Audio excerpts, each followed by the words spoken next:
Yeah, I'll react to that, sure. Hey guys, first video of the day.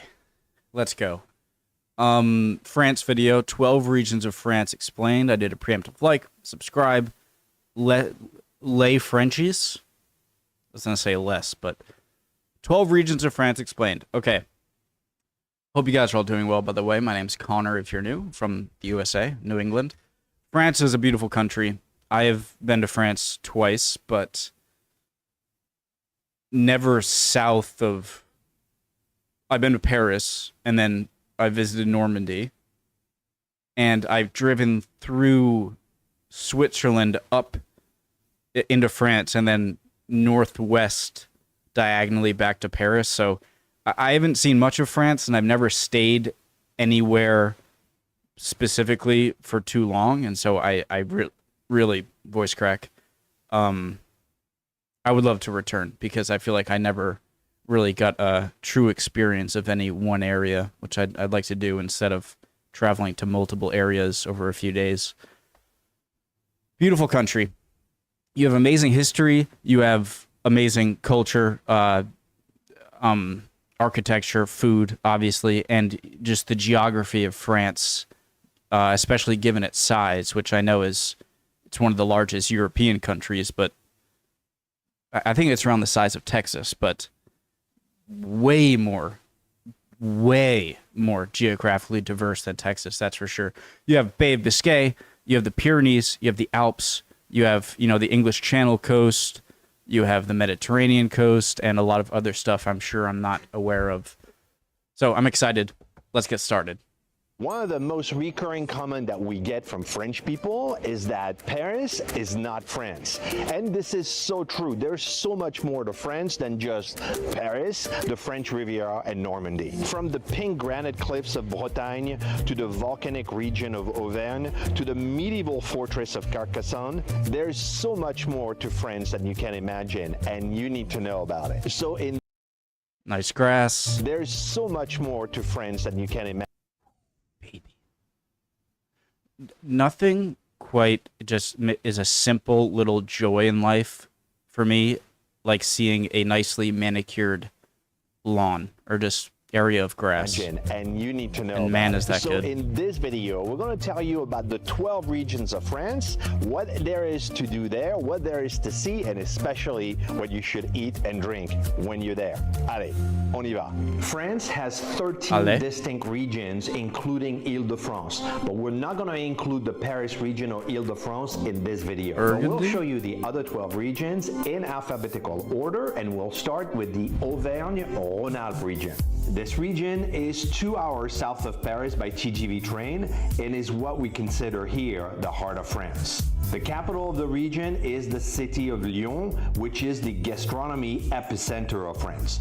So if you are a foodie, this is a must-visit region. To the west of Lyon is the Auvergne area, which is a lush volcanic area. Guys, when I think of Lyon, I think of like northern Spain and the Spanish Reconquista. I think it's spelt differently, though. I think it's Leon there. I don't know if there's any connection. I wonder if there is. Perfect for hikers, and especially if you hate crowds. And to the east are the Alps, with some of the best ski slopes in the world. This region is home to several famous cans of cheese like the Reblochon, Tome de Savoie, and the Emmental. And this is also where the cheese fondue, the raclette, and tartiflette are from. The famous Chartreuse liquor is made in the region.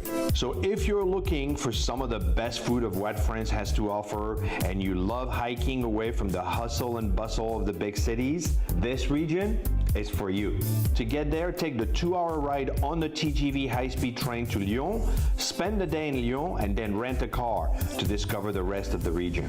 The next region is Bourgogne-Franche-Comté, or Burgundy.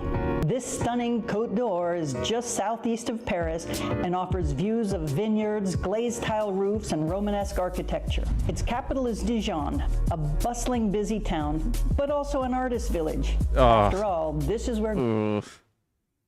You have everything. France has Gustav Eiffel everything comes that I from. love about Europe. In Dijon, you'll find the iconic Palace of the Duke of Burgundy, which is home to the Beaux-Arts Museum, Hold on, I talked over what she said. an artist village. After all, this is where Gustav Eiffel comes from. And in Dijon, you'll find the iconic Palace of the Duke of Burgundy. Was the guy who, you know, was the architect around the Eiffel Tower that she just named, the same guy who designed the Statue of Liberty? I think I might be right there. Which is home to the Beaux-Arts Museum dating back to the late 1700s and is one of the richest collections in all of France. But what I love best about Burgundy is the small towns and villages all around. This countryside patchwork of small family-owned vineyards who bring their grapes together to create some of the best. See, so I guess I have been to Burgundy, although briefly. But where was that? So we're at 236. Where's that map? Right here. So, which makes sense because leaving Switzerland and, you know, to Paris, probably, you know, we went through this area and A small family-owned it looked exactly like this because it likely was around the same area. But just seemingly miles of vineyards dotted with nice chateaus everywhere. So beautiful. who bring their grapes together to create some of the best, and in some cases, the most expensive wines in the world, like Romanée-Conti, ranging from hundreds of dollars per bottle to thousands of dollars per bottle. Still, this place is not pretentious. You'll find old towns with medieval streets and half-timber buildings, a strong sense of community, and a perfect blend of history, culture, and great food. Speaking of food, some of the best-known French dishes come from right here. Beef bourguignon is how you say a Burgundy-style stew in French. This is where coq au vin comes from, and the typical escargot swimming in garlic. Would love to try it. I'd imagine it would taste like a clam or a mussel, something like that. I don't know. It's just my best guess. This is where coq au vin comes And I'm glad I ate somewhat recently, so I'm not drooling. from, and the typical escargot swimming in garlic butter, and of course Dijon mustard, which has its own particular history, but that's for another time. For adult beverages, this is the home of Pinot Noir and Chardonnay, and where they make one of my new favorites, Ricard, from the absinthe family. If you want to visit the Bourgogne region, take the 1.5-hour TGV. Isn't absinthe like a hallucinant? Isn't that like an old, like not good drink that made you hallucinate or something like that? Am I wrong here? If you want to visit the Bourgogne region, take the 1.5-hour TGV train ride from Paris, Gare de Lyon to Dijon. The next region is a place where I spent a lot of summers there as a kid, and that's Bretagne. Bretagne is located on the eastern front of France, on the coast. I can't do that. Bretagne. That's Bretagne. Bretagne. Region is a place where I spent a lot of summers there as a kid, and that's Bretagne. Bretagne. I'm not used to making that sound. Bretagne. It sounds really cool. Bretagne is located on the eastern front of France, on the coast. This region is rich in history and significance for France. This is where France meets Celtic culture. That's why France is just the center of Western Europe. Okay, you have more towards the north east. You see the culture kind of blending into kind of German feeling. The southeast blending into kind of Italian feeling. Southwest, Spanish feel, Northwest getting into that, like you said, kind of Celtic feeling, and of course a lot of, uniquely French style stuff all in the middle and all around. France is just a fantastic country. Celtic and there's no way of seeing it otherwise. This is where France meets Celtic culture. It's very Celtic and absolutely gorgeous. The capital of Brittany is Rhode, but you'll want to travel deep in the region to feel and taste its influence. Being a coastal region, Brittany is famous for seafood like mussels, oysters, scallops, and langoustine. But this is the home of the famous French crepe. crepes, or Crepe. galette, as they call it there. And they also produce some of the best salted butter in France, after Normandy, if you ask them. And one of my favorite pastry is from Bretagne, the Kouign-amann. Bretagne. This needs to be on your must-try list when you come to France. Brittany is for explorers. If you love medieval towns and thick forest mixed with amazing culinary traditions.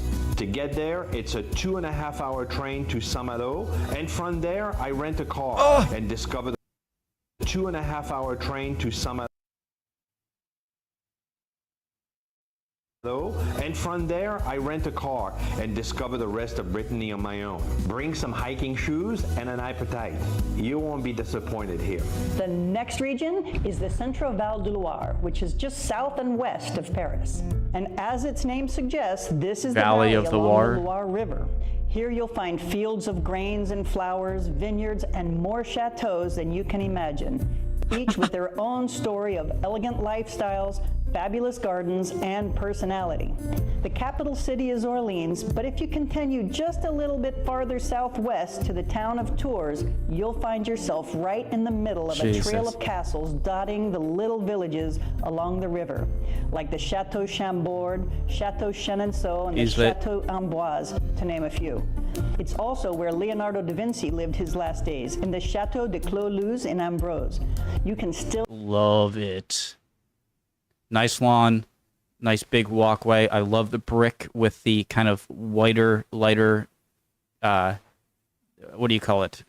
Leonardo da Vinci lived his last days in the Chateau de Clos-Luz in forget Ambrose. the name. You can still visit his home and see his models and life-size pieces throughout the garden. When it comes to food and beverages, you'll find local flavors of saffron, walnut oil, flavored vinegars, and black truffles. But my favorites are the rillettes, which is a shredded pork spread that you'd put on your baguette, or the rillons, which are bits of flavorful pork belly. And when you put that together with a local goat cheese and a glass of their regional Sancerre, Chenin Blanc, or a Rosé d'Agneau, you're in for a good time. If you want to visit the Centre Val de Loire, take the 1.5-hour TGV train from Gare Austerlitz in Paris to the Tours train station. The next region is Corsica, which is the island. Did you say Austerlitz? Train station. Half-hour TGV train from Gare Austerlitz in Paris I think she to did. the Tours train station. The next Napoleon's great victory. region is Corsica, which is the island right off the Côte d'Azur in the Mediterranean Sea. Speaking of Napoleon, It's known for its stunning landscape. wasn't he from Corsica? With a mix of mountains and forest and sandy beaches. Imagine a place where you can see high rocky peaks covered in green trees, and then just a short drive away, you're standing on the beach with clear blue water. That's Corsica. The island is a great place for hiking, especially in its famous mountains like Monte Cinto, the highest point in Corsica. There are also small towns and villages where you can experience the local culture, which is a mix of French and Italian influence. Corsica has a long history with many old buildings and ruins that tell the story of the past. Corsica is known for its unique and delicious food, which is a mix of French and Italian flavors with its own local twist. They have great charcuterie, cured meats like coppa, lonzu, and figatello. And chestnuts is a big deal in Corsica. Guys, is cured meat smoked? Well, or it's cured, but is smoking meat part of the curing process? They grow in abundance on the island and are used to make a variety of food. And since Corsica is an island, seafood is very popular. People enjoy dishes like grilled Oysters fish, and octopus salad, and bouillabaisse.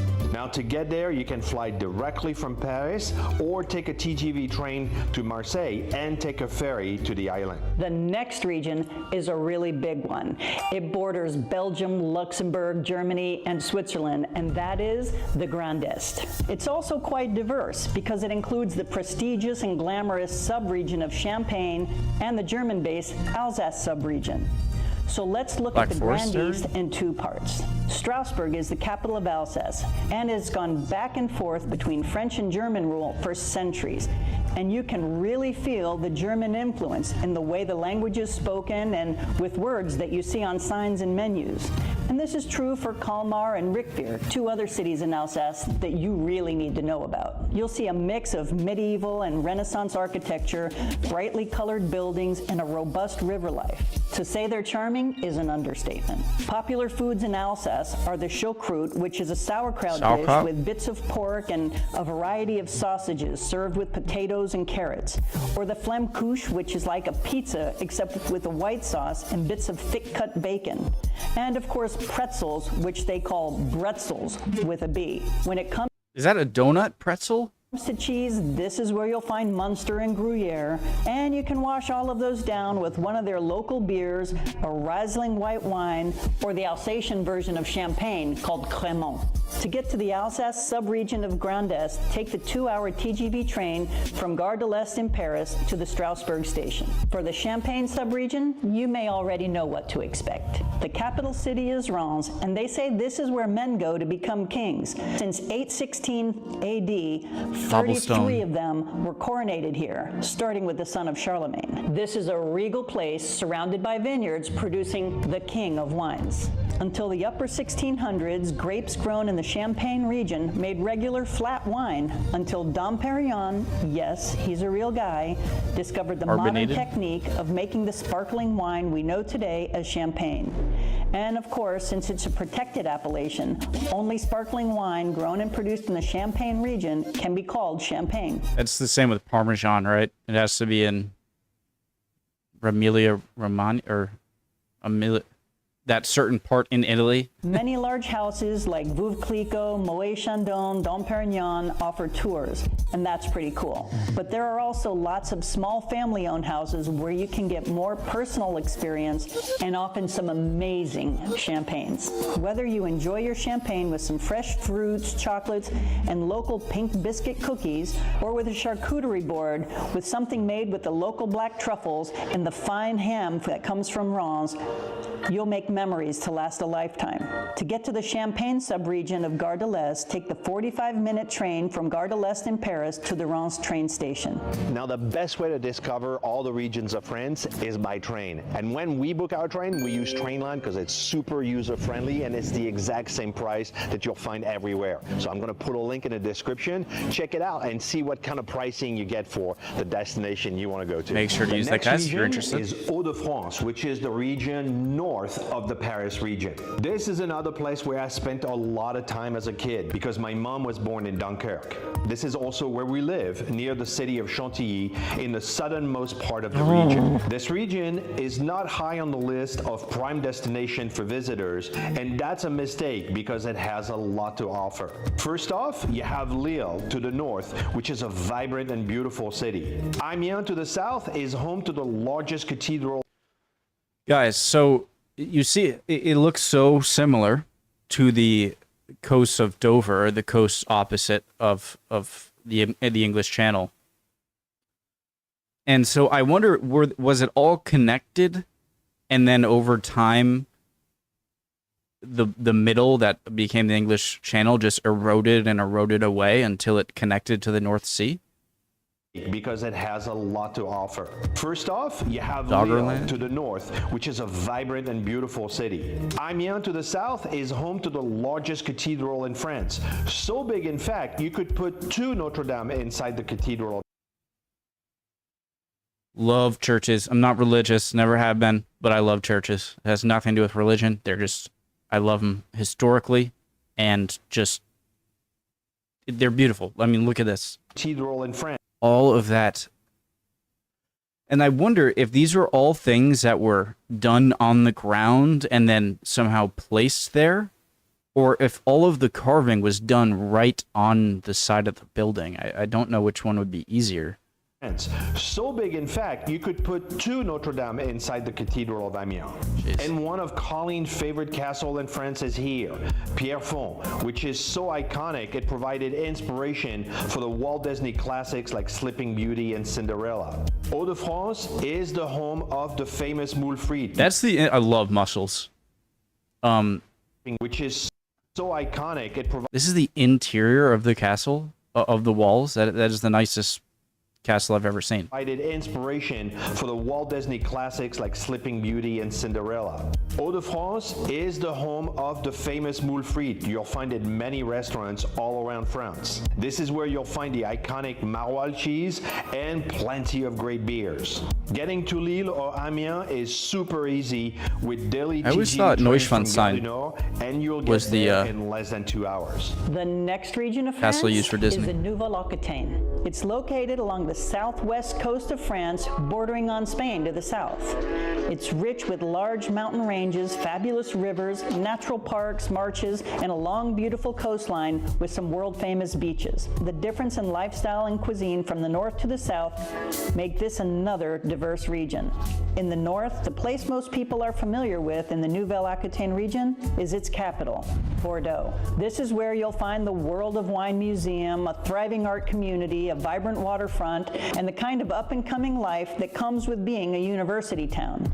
It has a unique and pleasant atmosphere, and I've decided it probably feels how Paris felt back in the 1950s. It's needless to say, the business of wine is at the center of their economy. Most vineyards in nearby towns like Saint-Emilion are large legacy domains.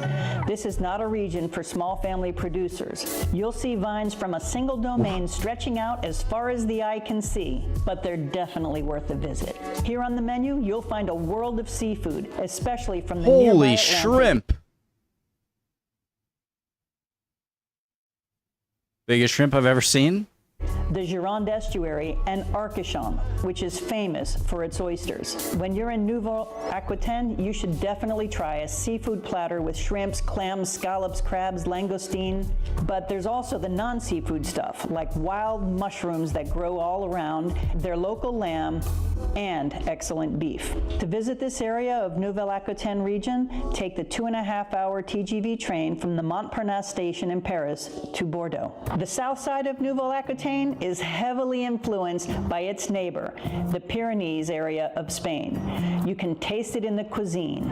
This is Basque country with their Bayonne-style cured ham and stews baked in the little cocotte pots, and especially by the beaches of Biarritz, the surfing capital of France, you'll find lots of flavorful tapas. To get to this part of the Nouvelle-Aquitaine region, take the 4-hour TGV train from Gare Montparnasse in Paris to the Biarritz train station. Next is the famous region of Normandy. Normandy, for many Parisians, is what the Hamptons are for New Yorkers. It's about 2 hours from Paris, so it's a quick getaway from the city. But unlike the Hamptons, you'll find plenty of affordable places to have a great time. Of course, the Didet beaches are a must-visit.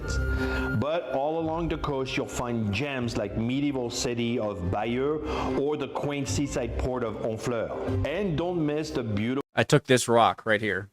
Happen to have it with me. I didn't plan it for the video. I just always have it around from the Normandy beaches. Must visit. But all along the coast, you'll find gems like medieval city of Bayeux or the quaint seaside port of Honfleur. So I'm at and don't Mont miss Saint-Michel. the beautiful city of Rouen with its stunning cathedral and its iconic clock. Of course, the Mont Saint-Michel is on the edge of Brittany and Can't Normandy. believe I didn't go here. I didn't know about it. Must see once in your life. Normandy is cheese and butter country. Here they produce the world's famous camembert and some of the finest butter in the land. Don't This is my biggest regret of not seeing last time I was in Europe, was not being here when I was so close. Normandy there and some of the finest butter in the land. Don't leave Normandy before you have a chance to taste the Calvados apple liquor or the local cider. To get there is super easy. Just take a train from Gare Saint-Lazare and take a 2.5-hour train ride to Caen and rent a car from there so you can jump from one location to another and see it all. The next region is Occitanie, which runs along the Mediterranean over through Andorra and Spain for the borders. Its capital is Toulouse, but then again, you'll find a broad diversity here, from the cliffs and caverns of Rocamadour to the Gothic... Was that a bridge for a boat? You'll find a broad diversity here, from the cliffs... Yep. That's a big aqueduct. That's crazy. and caverns of Rocamadour to the Gothic cathedrals and neoclassic architecture of Montpellier, or the antiquity and walled city of Carcassonne, the Roman rules of Nîmes, the spiritual pilgrimage of Lourdes, city of Carcassonne, the Roman This one looks more of what I imagine the Colosseum in Rome to look like, more than what the Colosseum in Rome looks like. I haven't seen it in person, but like it's the full floor, and it seems like a more complete structure. And it's not surprising that there are Roman things. I mean, southern France and parts of Spain and all around the Mediterranean are going to be riddled with Roman architecture, but this seems extra special. Rules of Nîmes, the spiritual pilgrimage of Lourdes, or France's second most visited attraction, the Pont de Garde Aqueduct. This is mountain country. Here you'll find amazing blue cheeses like Roquefort, but also delicious softer cheeses like Rocamadour or Cathar. This is where the classic peasant dish cassoulet with its meat and white beans comes from, and it's where the gooey half cheese, half mashed potato aligot comes from. And not to mention the Toulouse sausage, which is the closest thing France has to an Italian sausage. For wines from this region, look for Cahors, Languedoc, or the Clarets. To visit the Occitanie region, take the 4-hour TGV train from Gare Montparnasse to Toulouse. Next is the Pays de la Loire, which is just south of Brittany. It's a great place to visit if you love castles, rivers, and beautiful landscapes. Pays de la Loire is famous for its stunning castles. One of the most famous is the Château de Brissac, which is the tallest castle in France. There's also Château d'Angers with huge walls and a beautiful garden inside. These castles look like something out of a fairy tale. There are charming towns and cities in Pays de la Loire, like Nantes and Angers. Nantes is a lively city with a cool castle, lots of park. I love the lack of skyscrapers. It gives more charm to the cities. And even a giant mechanical elephant that you can ride. I saw that on a Tom Scott video, I think. La Loire has delicious food. You can try the rillette or that you can Sorry ride. for pausing. So that thing's huge.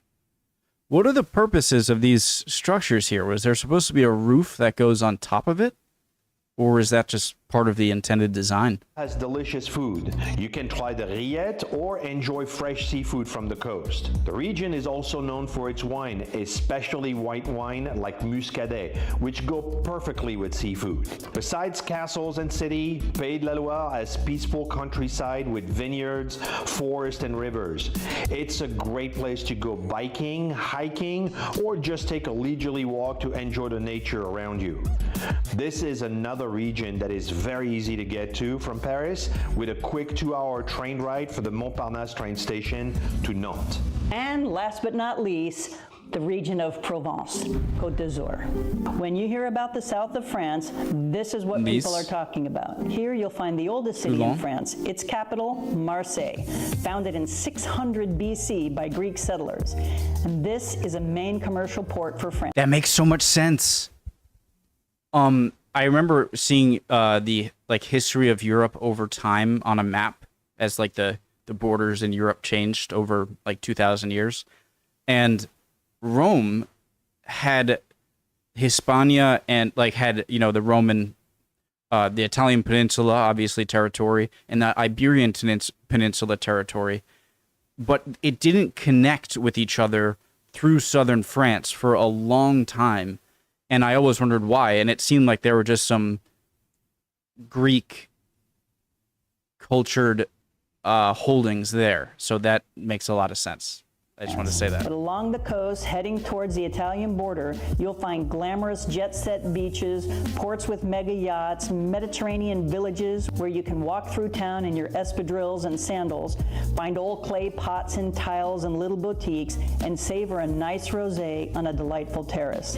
It reminds me of the Steve Martin movie, Dirty Rotten Scoundrels. Then again, just northwest of Marseille, you'll find the small provincial town of Aix-en-Provence, or the Roman ruins of Arles, or the Palace of the Popes in Avignon. Regardless of where in Provence you find yourself, you won't be far from lavender fields, and you will feel the Mediterranean influence. The cuisine is full of dishes with tomatoes and olives and aromatic herbs. After all, this is where ratatouille comes from, and the flavorful bouillabaisse fish stew, or that fabulous garlic garlicky mayonnaise aioli. It's definitely crowded, okay, overcrowded in season, but this is definitely a region of France worth exploring.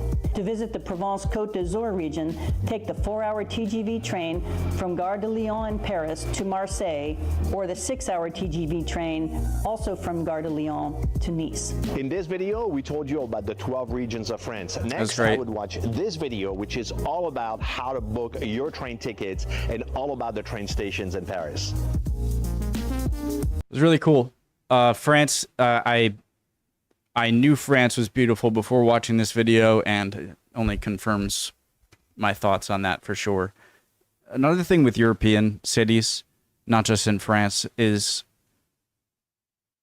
you guys have, like, what are the codes? Like, you can't build another I love it, but you can't build another building unless it matches, you know, the whiter walls, exterior walls, and the red roof. I love it. Looks amazing. And I also love the lack of skyscrapers. It would ruin it in a lot of ways. So, yeah, love it. I think, you know, I know why they left out Paris. Everyone thinks of Paris when they think of France, but, I mean, Paris is absolutely gorgeous on its own. I understand why they did that, though. Awesome. Love y'all. Hope you guys are all doing well. If not, chin up. You'll be good soon. Don't worry. Would love to see any of your comments, and hopefully I'll see you guys next time. Bye.